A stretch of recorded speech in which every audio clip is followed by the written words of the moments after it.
आए तो अच्छा, ना आए तो भी कोई नुकसान नहीं होने वाला। मेरे हिसाब से आपको आना चाहिए, इसलिए बता रहा हूँ। इसी को देख के समझ लो। रो इंटू कॉलम का मतलब होता है, ये जो जब भी लिख कर देंगे ना इस तरह से, 2 गुणा 2 का व्यू है, इसका मतलब क्या हो गया, 2 रो है 2 कॉलम। तो क्या हो जाएगा, 2 रो एक और 2 रो 2 कॉलम, मतलब बस इतने ही काम है, खत्म काम है। यानी कितने अभी होंगे, 4 होंगे। कैसे, एक इधर एक इधर एक इधर एक इधर हो गया, कहानी फिनिश हो गई। 3 गुणा 3 का मतलब 9 अभी होंगे, देखो ना, 3 3 6 3 3। तो रो कितने हैं, 3 बोल रहा है, 3 रो 1 2 3 रो। कॉलम कितने हैं, 3, एक कॉलम दूसरा कॉलम तीसरा कॉलम। तो ये होता है 3 गुणा 3 का अभी बोल रहा है। इसी क्वेश्चन से देख के समझ लो। क्वेश्चन नंबर क्या है ये, 15। तो इसमें क्या है, बोल रहा है एक कोई आव्यूह है वो 3 गुणा 3 कोटि का, यानी कि 3 रो है उसके, 3 ही कॉलम है। चाहो तो इसी समझ लो, वरना कोई भी बना लो, एक बना लो, मान लो आपने ये बना दिया, बहुत सिंपल वाला बना रहा हूं मैं। 1 1 1 2 2 2 3 3 3, ये ले लिया हमने, बहुत सिंपल वाला। ये क्या है, 3 गुणा 3 का है। 1 गुणा 1 का क्या होगा, अकेला होगा, एक ही कॉलम एक ही रो, फिनिश हो गया बस। 2 गुणा 2 का क्या होगा, ये ले लो एग्जांपल, 2 2 2 2, ये 2 गुणा 2 का हो गया। तो 2 क्यों लिखा, 21 लिख दो, 12 लिख दो। है तो डबल ही, 2 ही कॉलम है, एक और एक 2, 2 ही उसके रो है, एक और एक 2। तो ये इसका प्रोसेस है, उसी गुणा करके मालूम चलता है कितने प्रोडक्ट होंगे, ऐसी पहचान लोगे। तो यहाँ पर क्या बोल रहा है, यहाँ बोल रहा है कोई आव्यूह है, वो इस कोटि का है, यानी कि इस शेप में है कोई, तो इस शेप में। अब उसमें इसका मान बताओ मॉड के ए का, मॉड के ए का। तो आव्यूह बोल रहा है, सारणिक नहीं बोल रहा है। क्वेश्चन पढ़ना, आव्यूह बोला ना, आव्यूह बोला, और मैं क्या बता रहा हूं आपको, ये सारणिक। जैसे आव्यूह बदलो, आव्यूह बदलने के लिए क्या करते हैं, बस ब्रैकेट लगा देते हैं, तो ये आव्यूह हो गया। इस आव्यूह को आपने ए बोल रखा है, क्वेश्चन बोल रहा है आव्यूह ए है, या तो ऐसे ले लो या ऐसे ले लो, क्या फर्क पड़ रहा है, किसी को ले लो, इसमें बोल रहा है ए है, तुम्हें तो एग्जाम्पल देना है, तो कोई से ले लीजिए। अब ये भी ए है, वो भी ए, कोई से ले लो। अब इस ए से आप खुद ही बताओ, इसका जब आप मॉड निकालो, मैंने आपको चैप्टर स्टार्ट करने वाले पहले दिन ही बताया था, क्या बताया था, आव्यूह होते हैं, उनका अगर प्रसरण मांगता है एग्जाम में, ये हमने पहले एक्सरसाइज में किया था, जब प्रसरण मांगता है तो क्या करेंगे, मॉड लगा देंगे, और जैसे ही मॉड लगाएंगे ये आव्यूह पंक्ति इसकी चली जाएगी सब, और ये क्या हो जाएगा, सारणिक हो जाएगा। तो मॉड लगने का मतलब ये सारणिक हो गया। तो यहां पर भी यही बात है, k इंटू ए का मॉड है, तो इसका मतलब क्या है, इसका मतलब ये है, क्वेश्चन पहले क्या था, क्वेश्चन पहले ये था, इसमें k से गुणा हो गई, और क्वेश्चन जब ये था तो ये a था, जब k से गुणा होगी तो मैंने आपको बताया है, आव्यूह का रूल है, अगर k से मैं गुणा करूंगा तो सब में करूंगा, तो यहाँ पर भी k आएगा, यहाँ पर भी, यहाँ पर भी, यहाँ। और सारणिक का रूल क्या है, एक जगह आता है, एक कॉलम में आएगा, एक रो में आएगा। सारणिक का मतलब एक कॉलम से खींचोगे या भेजोगे, तो आव्यूह में सब में भेजना पड़ेगा।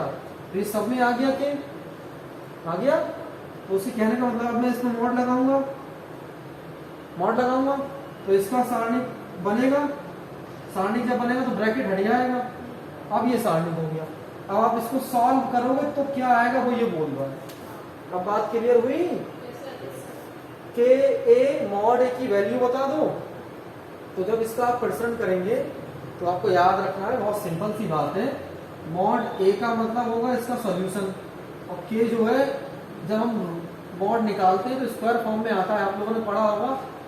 जब भी आप किसी चीज का मॉड निकालेंगे, जैसे मान लीजिए सवाल लिखा हुआ है ए बराबर, ये लिखा हुआ है, आपने वो पढ़ा होगा चैप्टर 11th में, कॉम्प्लेक्स नंबर, सम्मिश्र संख्या है, मान लो लिखा हुआ है ए बराबर 2 प्लस एक्स लिखा हुआ है, तो उसका वो निकालना है। या नॉर्मली आप लोगों को पढ़ा होगा, एक चैप्टर है आपका निर्देशांक ज्यामिति, कोऑर्डिनेट ज्योमेट्री 11th क्लास का, उसमें क्या होता है, मॉड निकालने की बात, अगर इसका मॉड निकाला हो तो मॉड में क्या होता है, इनका स्क्वायर निकलता है, 2 का स्क्वायर 4, इसका यहाँ कुछ नहीं है तो 1 है, 1 का स्क्वायर 1, कितना हो जाएगा √5, ऐसे निकालते हैं।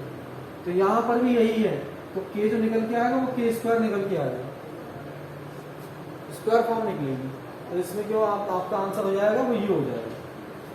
क्लियर है, स्क्वायर फॉर्म निकालेंगे हम।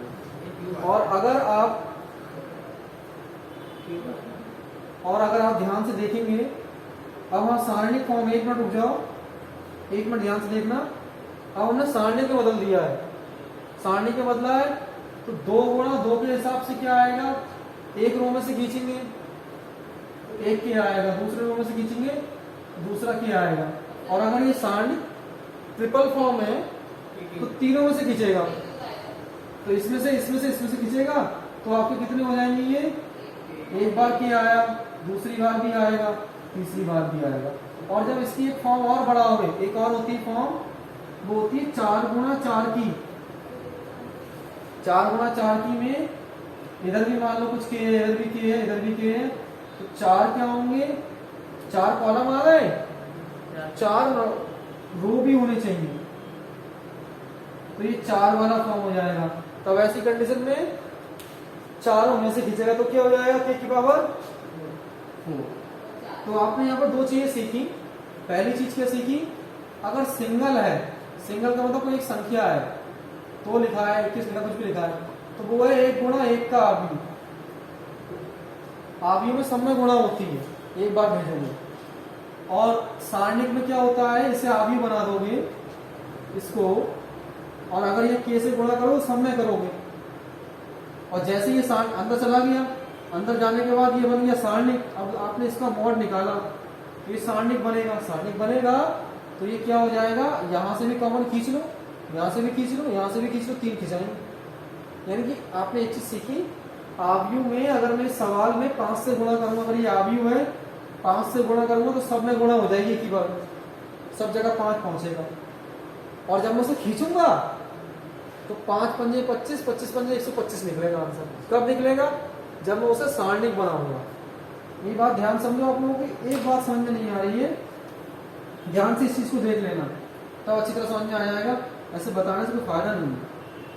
ये लिखा हुआ a बराबर, यहाँ लिखा हुआ मान लो 1 1 1 1 1 1 1 1, ये लिखा हुआ ये आव्यूह है। अगर मैं इसमें 2 से गुणा करूंगा तो सब में करूंगा, सही है, समझ में आ रहा है। तो सब, या मान लो मैंने इसमें 11 से गुणा कर दी तो सब जगह 11 हो जाएगा, ये आव्यूह है। अब 11 चला गया अंदर। अब अगर मैं सारणिक को लेता हूं, एक अपने पास से एक सारणिक दे रहा हूं, अब मैंने सारणिक लिखा, सारणिक भी 11 11 लिखा हुआ है,